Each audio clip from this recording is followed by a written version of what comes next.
Close your eyes and travel back more than 1400 years. In the middle of the Arabian desert stood a city unlike any other city in the world. Its name was Makkah. At the heart of Makkah stood the Holy Kaaba, the sacred house of Allah. People from different tribes traveled great distance to visit this sacred place. For centuries, the Kaaba remained a symbol of honor, faith, and unity. However, the passing years had weakened the structure of the building. Its walls had become old, and several cracks had appeared in the stone. Then one day, heavy rain fell over the city of Mecca. Water fell down from the mountains and flooded the city. Soon, the flood waters reached the Kaaba itself. The people of Mecca watched helplessly as the walls of Kaaba were damaged. The leaders of Quraysh knew that something had to be done. They understood that the Holy Kaaba could not remain in such a condition. However, nobody dared to touch the sacred building. Everyone feared the punishment of Allah. Days passed, but nobody moved forward. Finally, a respected leader named Al-Walid ibn al-Mughira stepped forward. He raised his hands towards the sky and made a sincere prayer. He said, "O Allah, we intend nothing but goodness." Then he carefully removed a stone from the wall of the Kaaba. The people of Makkah spent the entire night waiting anxiously. They wanted to see whether any punishment would come upon him. Then the morning arrived. Everyone felt relieved. At last, the rebuilding of the Kaaba had begun.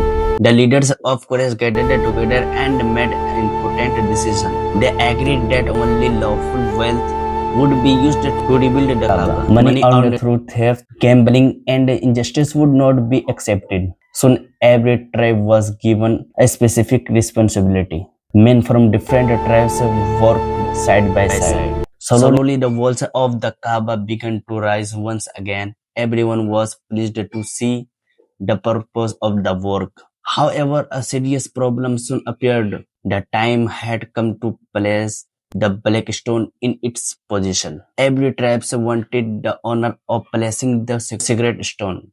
Soon argument broke out among the tribes. The disagreement became more serious with every passing day. Some people even feared that a war might begin. For several days, the leaders of Quraysh argued with one another. Every tribe believed that it deserved the honor of placing the black stone. Tension appeared throughout the city of Makkah. People feared that a terrible war might break out. At that moment, one of the elders proposed a solution. He suggested that the next person entering the secret area should settle the dispute. Everyone agreed to this person. Then they began to wait patiently. Suddenly, a man appeared in the distance. As he came closer, the people recognized him immediately. It was Muhammad sallallahu alayhi wasallam. The people smiled with relief and happiness. They said, "Here come Al-Amin. We trust his judgment." Muhammad sallallahu alaihi wasallam carefully listened to every side of the argument. He understood that every tribe wished to receive this great honor. For a few moments, everybody remained silent. Then Muhammad sallallahu alaihi wasallam asked for a larger piece of cloth. The people looked at one another in surprise. Nobody knew what he was planning to do. Then he gently placed the black stone in the center of the cloth. After that, he invited the leaders of all the tribes to come forward. Each leader was instructed to hold one corner of the cloth.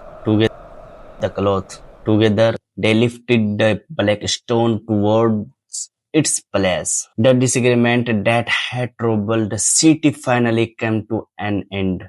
The wisdom of Muhammad sallallahu alaihi wasallam had prevented a war. When the black stone reached its proper place, Muhammad sallallahu alaihi wasallam picked it up with his blessed hands. Then he carefully placed it in its position. The people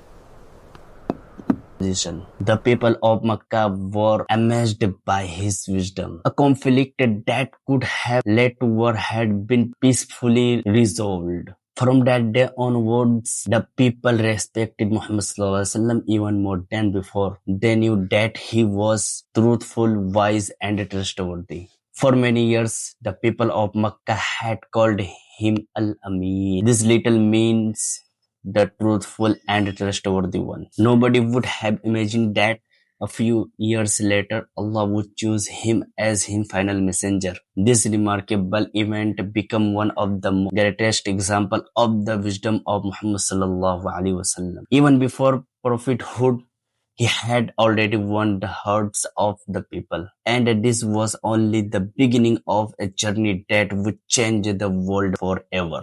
But this was not the end of the story. A much greater event was about to take place. The world was waiting for the arrival of the final messenger, and soon the light of Islam would begin to spread across the world. This is where our story ends and another one begins.